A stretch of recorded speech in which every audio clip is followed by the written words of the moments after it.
Geoff Wilson, and that's Geoff with a G, and been in the club several years, but first time up in front of everybody. I've done a lot of getting up in front of people, but usually just talking. This is a little different in front of all the experts, and trying to convince you that I know what I'm talking about. I guess they call that credibility. But so sort of to that end, I do have some notes, so I kind of have an idea where I want to go with this. Probably the first thing I ought to do is put on my smock so I look official. Last May, I attended a class at John C. Campbell Folk School, which is up in Brasstown, North Carolina. And I know a bunch of you have been to class up there. Those of you that have never been there, it's I highly recommend it.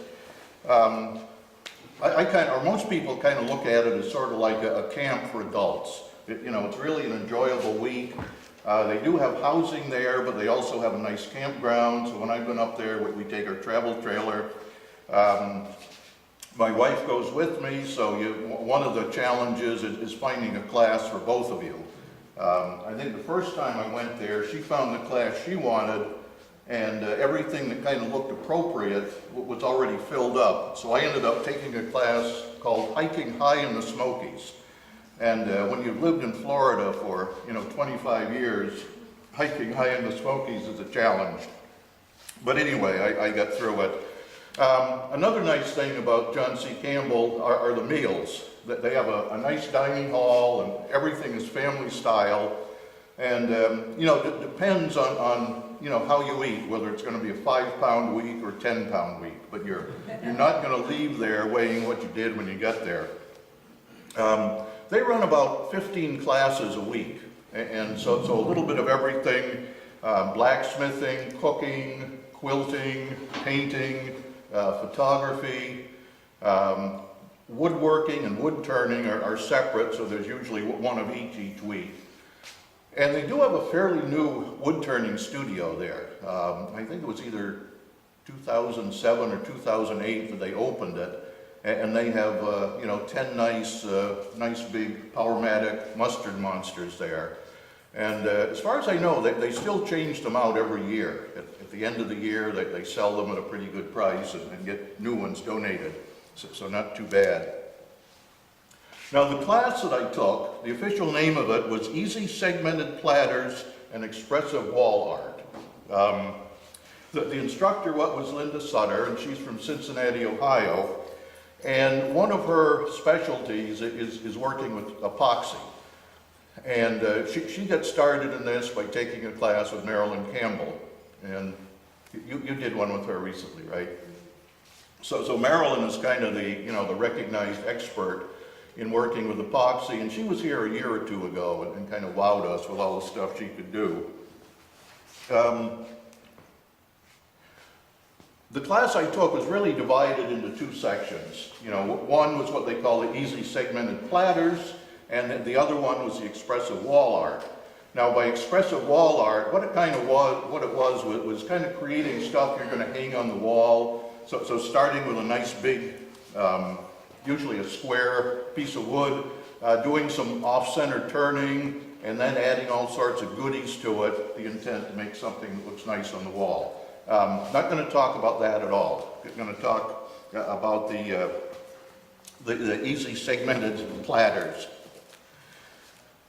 Now, when we talk about segmented, we usually think of the segmented bowls that are made up of 400 or 500 pieces, all cut to precise angles, glued together, and then turned. But if you look up the definition of segmented, what it means is divided into or composed of segments or sections. So basically, if you cut something into two pieces, you now have something that's segmented. And a platter, they just define it as a dish or something basically flat, usually for serving food on. So basically, a platter in 2 or more sections becomes a segmented platter.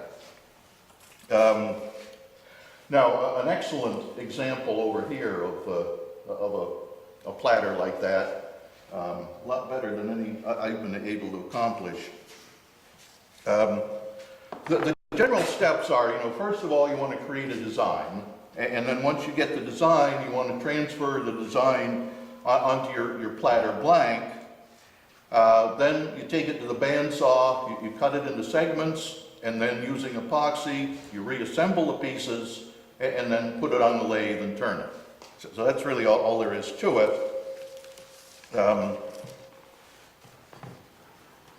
Here's kind of a simple example that's about 6 pieces here, and in this particular case, substituting a different type of wood for what was there originally when we first cut it up.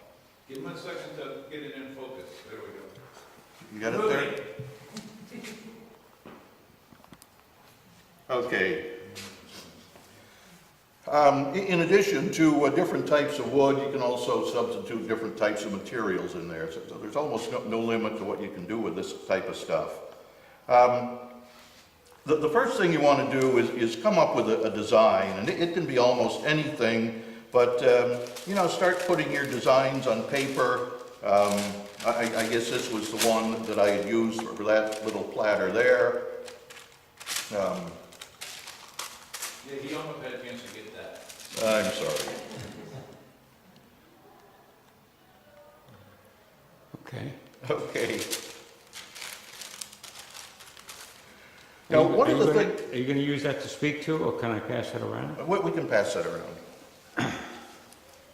Well, one of the things when you're creating the design is giving some consideration to how thick the lines are going to be. You can go up to about 1/4 of an inch thick, but you really need to take that into consideration. If when you're cutting the wood, if you don't allow for them being 1/4 inch thick, then when you try and put it together and leave that gap, then the pieces really aren't going to go together. So you left the gap bigger than the bandsaw curve? Yes, yeah. So you cut it twice on the bandsaw? Well, you can, if you have if you like to sand, and you've got a good sander, you can make the line thickness. But I prefer to go through with a bandsaw and cut twice. Okay. So in this particular case, this was kind of the design that I came up with that we're going to talk about today. And you can probably see that the lines there are fairly thick. So in this particular case, I went through, cut it twice. So about probably 3/16 of an inch. When you cut the darker piece, did you cut it at the same time on the stack, or no? No, not exactly at the same time. What I did, well, here's the way it laid out onto the blank. And you can either, if you do it on tracing paper, you can use an adhesive spray and just put it right on here. Or the other option, is take your master and carbon paper or graphite paper, transfer it with that. I do it with the graphite paper. Now, another thing that's kind of important, I don't know if you can see it or not, but I've numbered all the sections. Now, there's only 5 sections here, but even with this few, it's kind of interesting when you're ready to put it back together, and of course, the epoxy is hardening as you try and do it. It's kind of important to know exactly where the pieces go. So it's always a good idea to make a copy of the master you've got, and then when you're ready to put it together, to actually have it there in front of you. Those little lines you got there, is that taken to the tip of the bandsaw? No, I cut it twice. So went down down here, and then put it back on the bandsaw and did the other line. With the double lines. Right. So cut each of the lines. And then, of course, you still want to take it to do some sanding on it. You want all of the edges very smooth, because they're going to show up if you don't have it smooth. So, excuse me, relative to Tim Rowe's question, if you were going to use different colored pieces of wood. Oh, okay. I kind of, yeah. What you do after that, now, what I'm going to do in this particular design, This piece number 4 and this piece number 5, I'm going to substitute a piece of walnut for that. So after I've cut these out, I just trace around that and cut that on the bandsaw. Oh, you trace around the cutouts? Yeah, trace around the one that was cut out, right. So basically, well,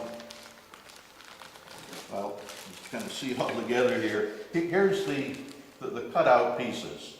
And so in this particular case, I've kind of thrown away the 2 poplar pieces and substituted the walnut.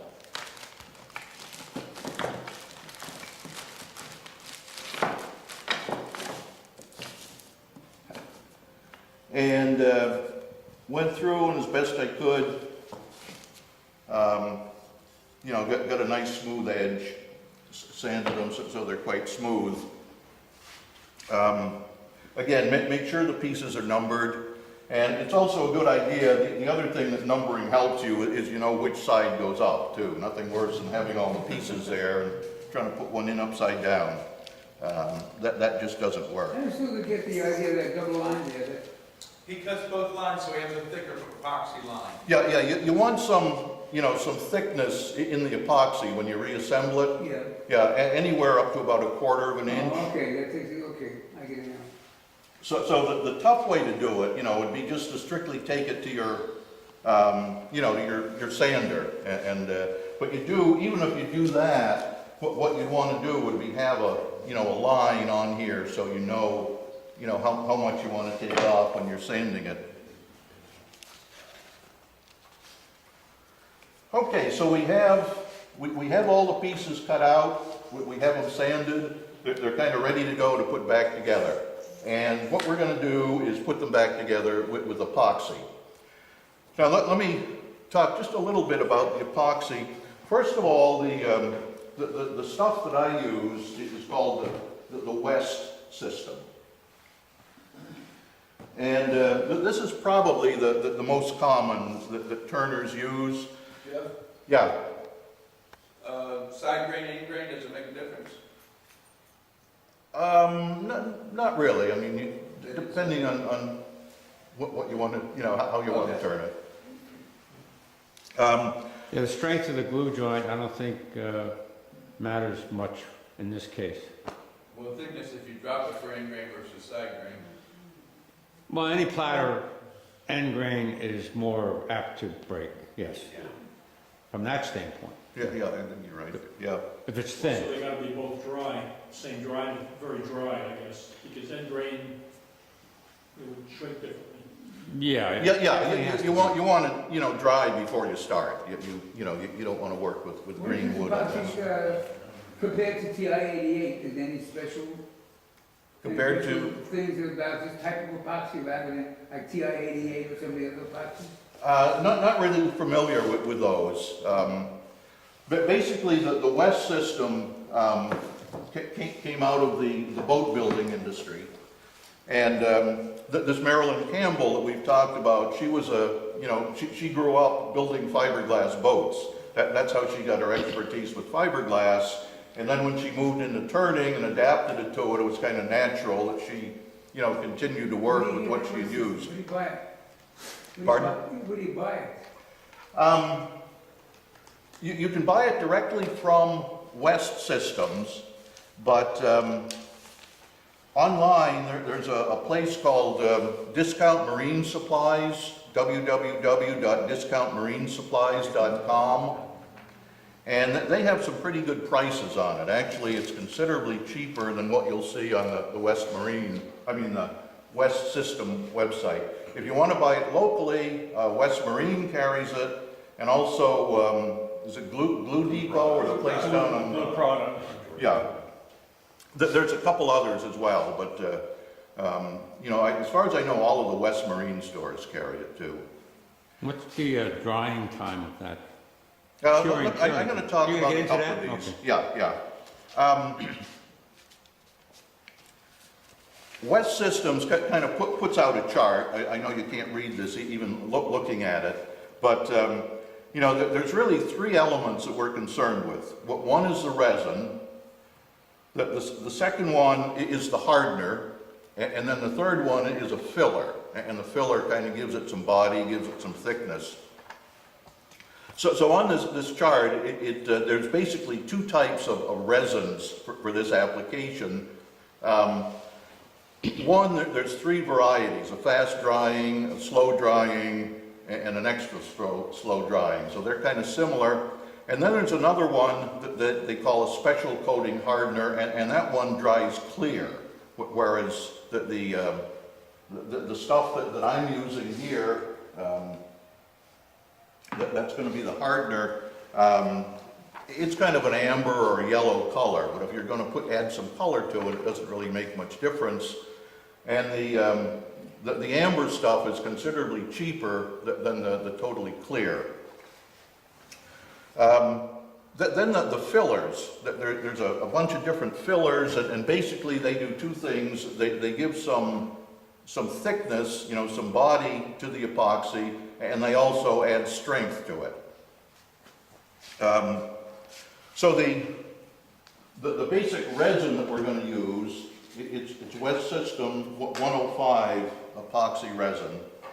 And you can get it in this size, the quart size, you can get it in a gallon, and they also make it in a 5-gallon container.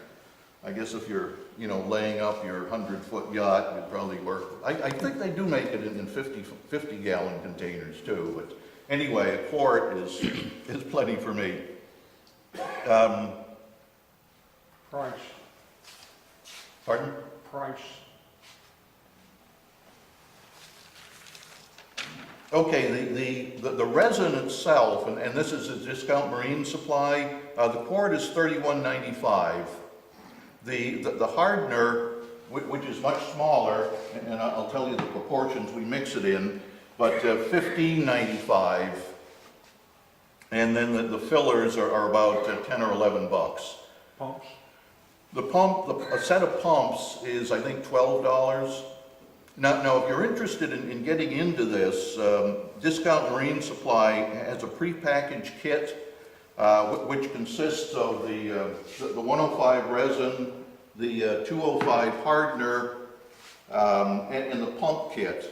And let me see, in the quart size, that's $54.95. So, pretty good way to go. Tim? Geoff, if you want to put a list together and email it to me, Okay. I'll send it out so that everybody can. The emails, the website and the prices? Yeah. Yeah, I've got it here, but not in very good form. I'll send you something on that. That may eliminate a lot of questions. Okay, the 205 hardener, that's the fast hardener. And when you're mixing this, you mix 5 parts of resin to 1 part of the hardener. Now the really nice thing is, the way these pumps are made, that they automatically give you the 5-to-1. So 1 squirt of the resin is equivalent to 5 squirts of the little one. So if we want to do, 2 squirt or it's always 1-to-1, although it's going to give you that 5-to-1 ratio. So you don't have to do a lot of counting. One of the drawbacks on this is the life before it starts to get hardened. So after about 9 to 12 minutes, it starts to set, although you can work it for maybe 20 minutes before it's unusable. Curing to a solid state is 6 to 8 hours, and then curing to maximum strength, they say, is about 1 to 4 days. So what it yields is a high strength, moisture resistant, good bonding qualities, so you can turn it and sand it pretty much like the wood. You got to be a little careful with the sanding, in that in most cases the epoxy is a little softer than the wood. So if you're not careful, you're going to start getting indentations in the epoxy when you're sanding. The other hardener, the 207, which I don't have any of, but that's the clear one. So if you're making something like I've seen people do a platter where they cut a groove in it and then take like copper wire and twist it, lay that in the groove, and then fill the groove with epoxy. In that case, you'd want this clear epoxy so you can see what's in there. Now the fillers, you know, they're used to thicken and to give it strength. And there are several different types. They kind of classify them into adhesive, which they call a high density filler, and a low density, or they call it a fairing filler. So the two that I'm going to work with, the 404, which is a high density, and this has the adhesive in it. And so the more of that I use, the stronger, the harder the bond that I get. The other one, the 410, is what they call a fairing filler. So this is going to mainly help me thicken the epoxy to the state that I want. It also kind of cuts down on the hardness as well. So if you were only to use the 404, you know, you would have something that might be a little bit too hard and rigid. So you kind of blend the two. Do those come in colors? Or do you add? No, you add the color. No, the way it is, it's going to give you a, like kind of an amber mix-up. But, you know, we can add color, which I'll do here. And oil paints generally tend to work the best. And again, you know, you experiment with it to try and get the actual color that you want. The other thing with this fairing filler, or the 410, it also makes it a little easier to sand, and particularly if you need to feather edge something or something like that, you know, so it's really a mix of the two. You do it by experimentation, but do have some recommendations here. If we're doing a segmented platter, the best recommendations that I have is, you know, you would mix up your resin and your hardener, and then you use one part of the 404, which is the high density, and 3 parts of the 410. And again, you know, somebody else might find a better one, but you know, it does give a good strong epoxy. The interesting thing, when I first got this 410, I thought they'd sent me an empty container, because the net weight of this is 2 ounces, whereas this one, which is the high density, there's a pound of material in here. So pretty amazing. Also, you've got to be careful. I mean, obviously being so light, if there's any breeze or anything else, this stuff's going to be all over the place. Now, how thick do you want your epoxy? They kind of classify it by the consistency of it, and the thinnest stuff they refer to, it's kind of like syrup. And this would be something with no, you know, no fillers in it at all, just the resin and the hardener. And so it's like syrup. It's going to, you know, drip off, run. If you just want to coat something, you know, it's kind of self-leveling. So if you just want to coat something, that's fine. Also, one of the things, and we'll talk a little bit about this later, but if you're not careful, you end up with holes in the epoxy. And if you're real ambitious, you go in and you fill these holes. But you would use a much thinner epoxy to fill the holes with. The second consistency they talk about is about the consistency of ketchup. And again, you know, a little bit of filler has gone in to thicken it up a bit. And when you're doing the colored inlay, let me see.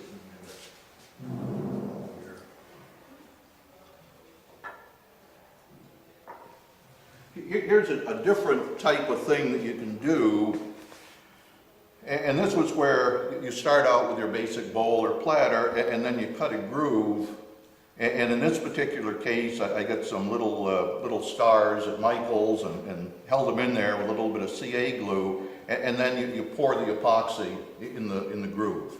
And here you don't really need it for strength, so you would use a fairly fairly thin, pass that one around if you want, fairly thin consistency. The next consistency is mayonnaise, and again, moderately thickened with a filler, and this stuff or the next grade is what you want to use for doing the segmenting. You don't want it to totally, run out of what you're doing. You want it to have enough thickness so it kind of stays put. And then the thickest one is about like peanut butter. And if you can get it that thick, that's great. It doesn't run all over the place on you. How do you determine the amount you have to mix for a given project? Pardon? How do you determine the amount you have to mix for a given project like this? Okay, well what you do, and I mentioned for the for the thicker one, it's like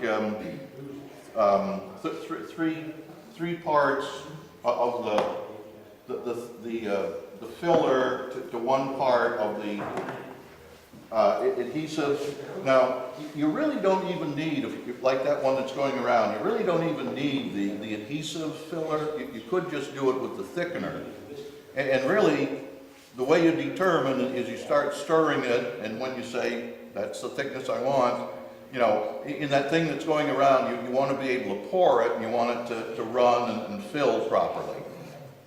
So it's mostly trial and error. There are some recommendations, but a lot of it is trial and error. So what I'm going to try doing is mixing up some epoxy and putting this piece together. So some of the basic supplies, we need wax paper, and we'll kind of cover the surface that we're going to do this on with wax paper. The epoxy will not stick to the wax paper. Latex gloves, they're kind of mandatory because this stuff is messy. So I highly recommend wearing gloves. Another handy thing to have around is white vinegar. And the time you use this is when you end up somehow getting a little bit on your hands, or if you're working in the house and you get it on some of the furniture or something. If it hasn't totally set up, then white vinegar will get it out. I have a question. Yeah. Look at your sample there. I'm picturing that. This one? The space, the gap seems so wide compared to what I would estimate the thickness of the epoxy would be when you put them together. It seems like there's more space than you need there. Well, it really depends on what you want. Let me jump ahead just a bit here. The thing that we're doing here, here's the finish on it. So some people might not like it that thick. Okay. So in that case, you're coloring it so that it looks looks like another lamination in there. Right. Now, I have a question at this juncture. I thought you might cover it, but it doesn't seem like you have. Instead of double cutting each piece out to form the thickness of your contrasting epoxy line, if you only cut it once and then just move the pieces out to the dimensions that you wanted, when you put it back on the lathe, you could retrue it. Well, you could, but I mean, you'll totally lose your circle. If you accommodate the thickness of the lines, then it's going to go together. Now, for example, this in here, if you didn't accommodate for the line, that would go in with no line in it. So it's I think you'd be disappointed if you didn't make the lines thick. That first piece I passed around, that was one where there wasn't a lot of accommodation for the line thickness. Yeah. What if you would use a very thin, fine blade on a jigsaw to cut it out? Oh, that'd work. Yeah, you have almost no line, a very small line. Nobody wants the line. Yeah, but I want the thickness. Yeah. Yeah, if you're gonna, But somebody else, you said, what if you didn't want the line? if you're gonna put the color in it, you want the line. Yeah, and of course, depending on what you're doing, and I guess there's no right or wrong way. It's what you like.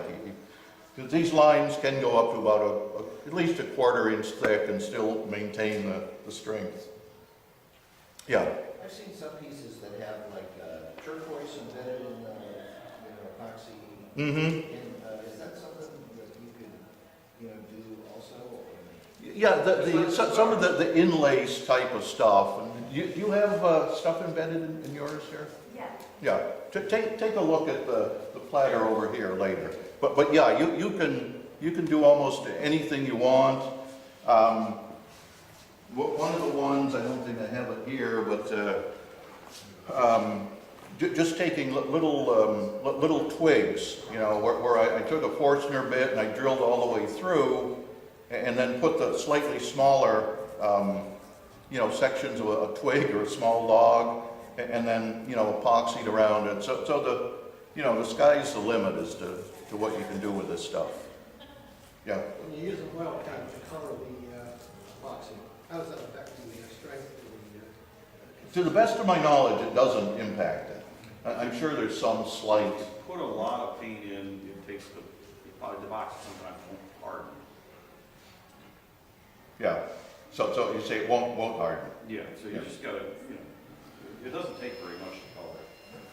What I've also found too is that in mixing this, the oil color is very hard to mix in, and I run into turning this weeks later, and I'll come to a little pocket that has wet oil paint in it. So key to try and stir it up as best you can. The other stuff, you need stir sticks, and I kind of use tongue depressors, but we're just going to mix it in a little plastic cup, and if you kind of blunt the end on it, it's a little easier when you're stirring to get in the corners. And then also some smaller stir sticks just to kind of poke the stuff in where you might want to do it. Now, time is always a big concern. So when you start mixing this stuff, the clock's running, and if you're lucky, you get the thing together before it sets up too difficult. Do you not clamp it before you start filling it? Pardon? Do you not have it clamped before you start filling it? How could you fill it if you did? No, but basically, what we're going to do, Oh, you're gonna do one? in some cases, what you could do is set it the way you want, and then with a needle, inject it in there. But what I'm going to do is basically a piece at a time, kind of paste it on. So some people mix everything up except for the hardener, and then they add the hardener at the very last thing. That way, at least it's not going to set up while you're still trying to mix it. I've kind of seen mixed results with this, so I kind of put in the hardener right away, and then just keep my fingers crossed and race the clock. So let's see what we're going to do here.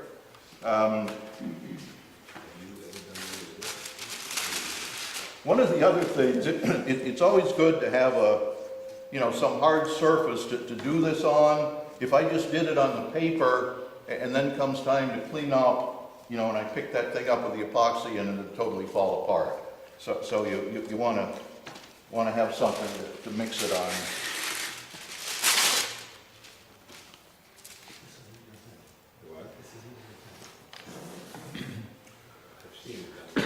I mentioned the rubber gloves.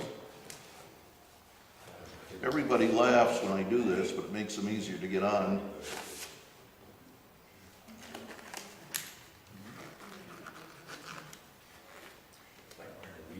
Sometimes I use some powder, baby Yeah. powder.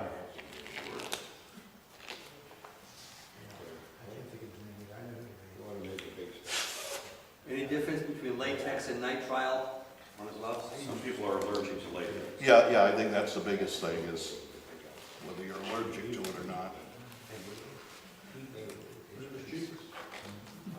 Yeah, I still end up with epoxy, on my hands. I don't know why I wear them. Okay, what I think we'll do, we're gonna We're gonna mix black in here, I think. Let's see if I have any black here. Called Mars Black, that's the color we'll use. Hey, what can I tell you? It's oil-based tubing, isn't it? Oil-based? Yeah, oil-based, they claim works the best. You know, people have done the acrylic, but, What's the drawback to acrylic? I'm The not reason really- I ask, I have a wife that's an artist. I have access to a lot of acrylic, but not much oil. Well, due to the cost of this, I would try acrylic then if you have lots of it. I'm not really sure what the drawback is, just that what I've heard, that oil works better than acrylic. I've used acrylic, it seemed to work fine. Did you use a powdered dye, I wonder? Yeah, lots of possibilities. On your star bowl, you did not coat those stars with anything to keep the dye from bleeding into it? That's a good point. No, I did not on that. Okay. I knew that, but. What I did do was with CA glue, I went around the edge of the channel I put in there, because particularly a blue, that's the worst. That'll bleed into the wood. And what Tim was saying, did I put anything on the stars before I put the epoxy in? No, I did not, but next time I would. Just coat them with CA glue so the epoxy won't seep into it. And there is a little blue tint to them.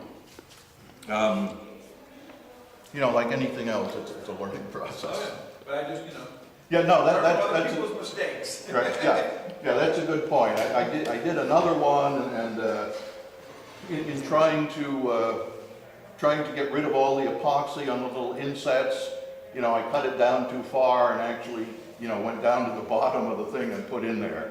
That's not good either. Now, how much of this stuff do we use?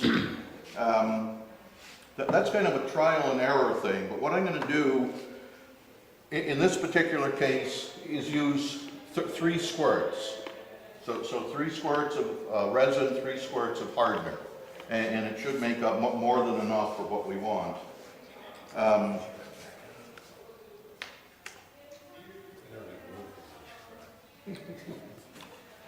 Helps to have everything ready before you start, since we are time constrained.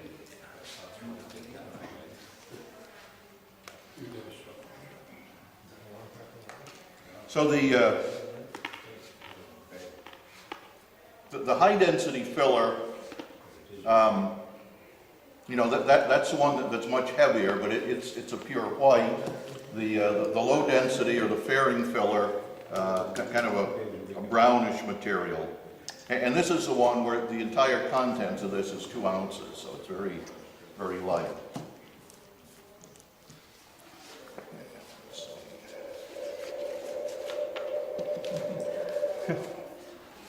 The hour. Close the door for me. Okay, I think we got everything here. Now, believe it or not, the shelf life on this stuff is supposed to be over a year. So you can leave the pump in it and leave it stored. The only thing you got to be a little careful of, sometimes you get some air in there. So what I want to do is just... You just store it in your garage, or you store it in the house in the AC, where it's... in the house, yeah. If you put that in the refrigerator, will it last longer than a year? Can you hold it for a long time? When was Marilyn Campbell here? 2.5 years ago. My stuff still works. And it's been stored in my garage. In the garage? Yeah. So push it all the way It down. does. It's 1, It's really yellow. The hardener really turned yellow. 2,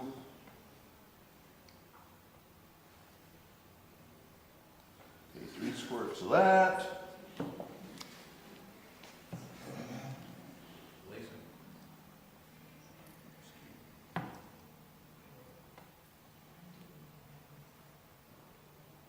What's that you do now? Which can is that? That's the hardener. That's the hardener? Yeah. So get this started mixing. Is there a trick to keep from getting bubbles in it? Yeah, put it in a vacuum. There probably are some, you know, one of them is kind of, you know, tamping the thing down a bit, but I've not yet discovered a way to make it totally bubble-free. Okay, gonna put some What black. is your working time on this now? We've got about 15 minutes. Don't ask questions while it's working.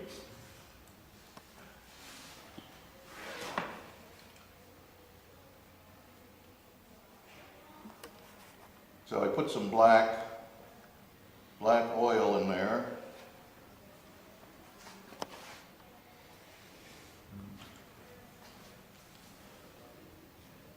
I'll start with one of those and three Yeah, of what is those. each one of those containers? Filler. These are both fillers. One has adhesive in it, and the other is strictly a thickener. And it just doesn't like to mix up.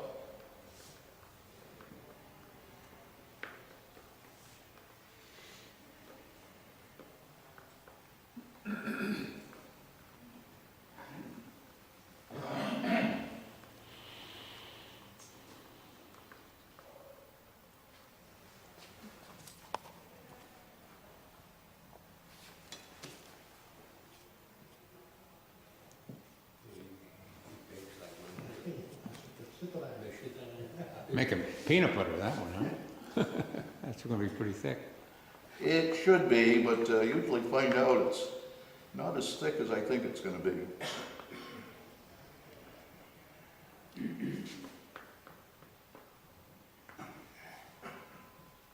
Although this one is going to be fairly thick. The trick is getting it mixed. So the amount of filler you put in, you kind of judge by how thick it looks Yeah, or feels, yeah. yeah. So you can see it's still mayonnaise at best. Yeah.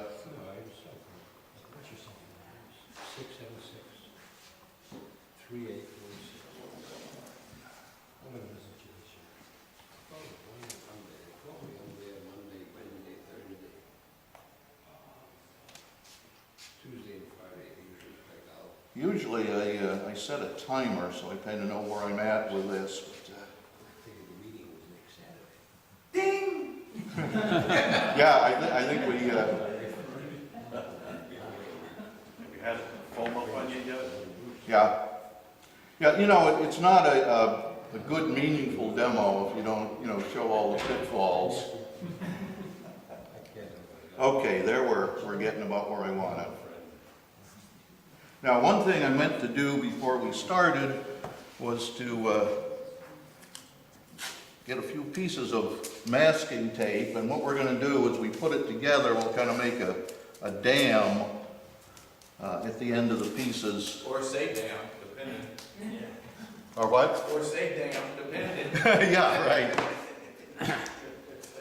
Okay, so I'm going to start with this, and basically what we're going to do is all of the surfaces that are going to come in contact with another piece we want to coat.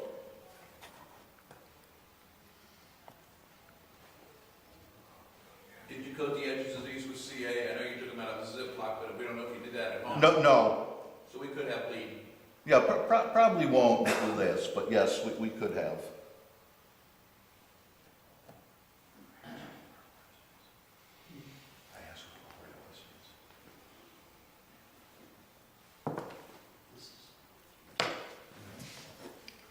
Now this one, I'm just going to mate it on one surface now, but I still want to coat all of the surfaces.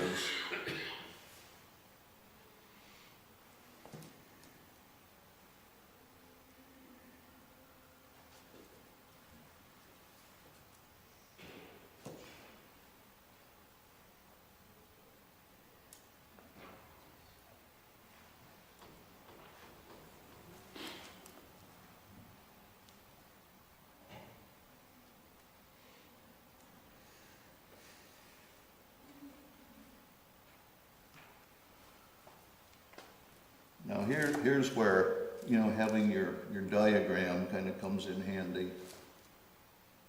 You take a container away, I can't see what you're doing. Look at the TV. Oh, okay. Bird's eye view.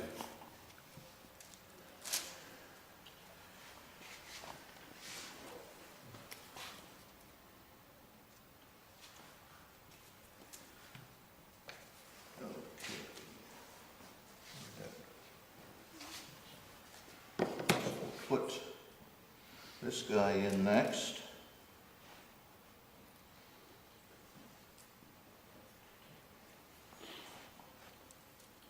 You said this has a full cure time of 1 to 4 days. How long do you usually let it sit in your case before you turn it?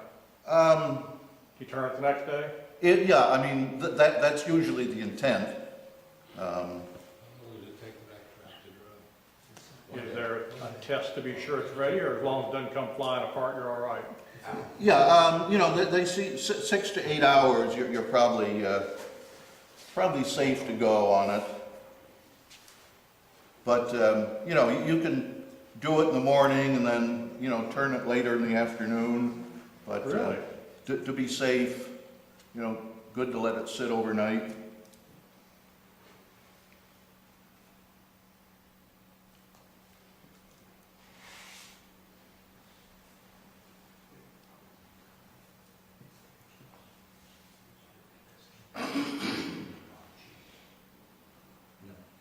You could, but yeah, but you're not being able to. We used to make them.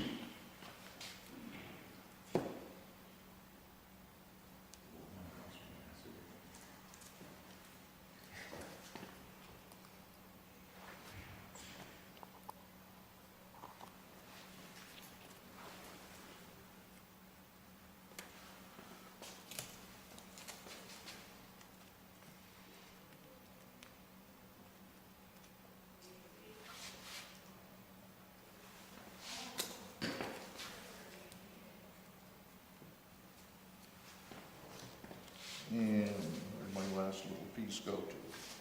Behind the cup. Behind the thing. Thank you.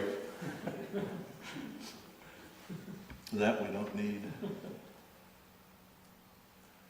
Now, I didn't put any in the groove in there, so I'll just try and get lots of it on here. Probably trowel some this year too, I think. Yeah, It is pretty messy. It's kind of hard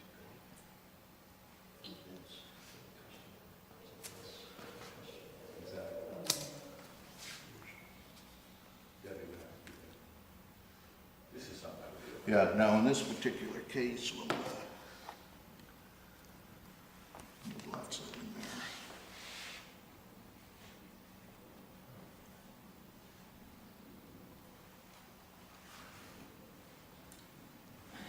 And here's where the little,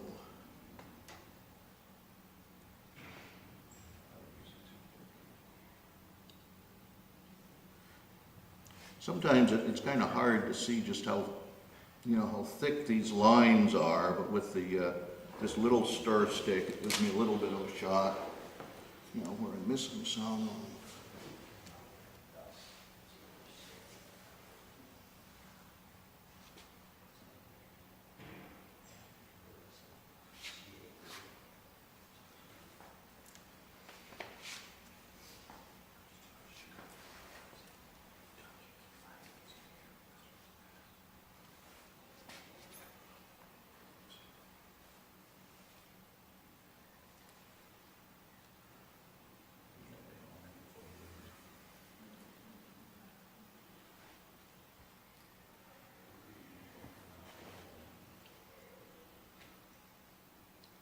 So, it certainly is messy, there's no doubt about that.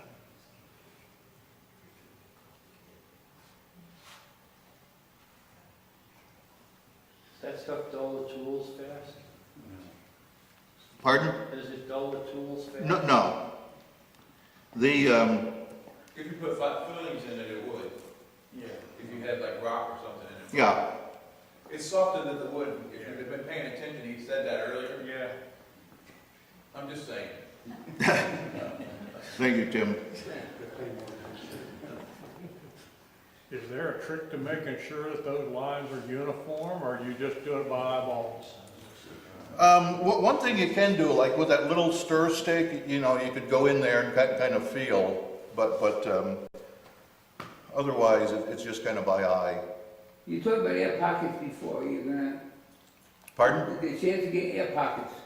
You talked about that before. Yeah. Now one thing I didn't do that helps a little is to, you know, tamp that down. I kind of forgot about that as we went along. But now, if everybody comes back at 9 tomorrow morning, this will be set and we can go on to the next step. And then what will it look like? See what I can. Now I see a little. One thing I didn't bring was paper towels. There's some behind in the kitchen back there. Let me just.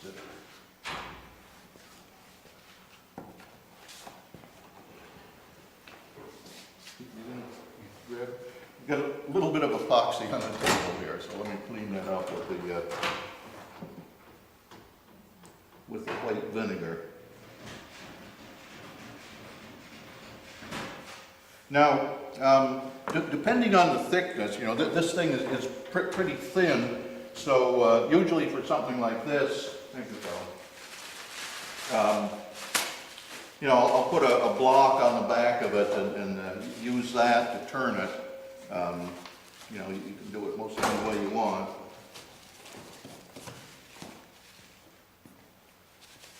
What is that? I didn't follow. This is white vinegar. You were listening. Before. I wasn't listening, but, you know, I didn't know we had to clean up. I didn't mention at the beginning that there would be a test. I probably should have done that. So anyway, on that same design, you know, here's one that I did a little bit earlier. And so that's, and in this one, you know, right here, that line is a little bit thicker than I would like, although it does add character to it. But otherwise, the lines came out, you know, relatively uniform. Don't take a micrometer to it.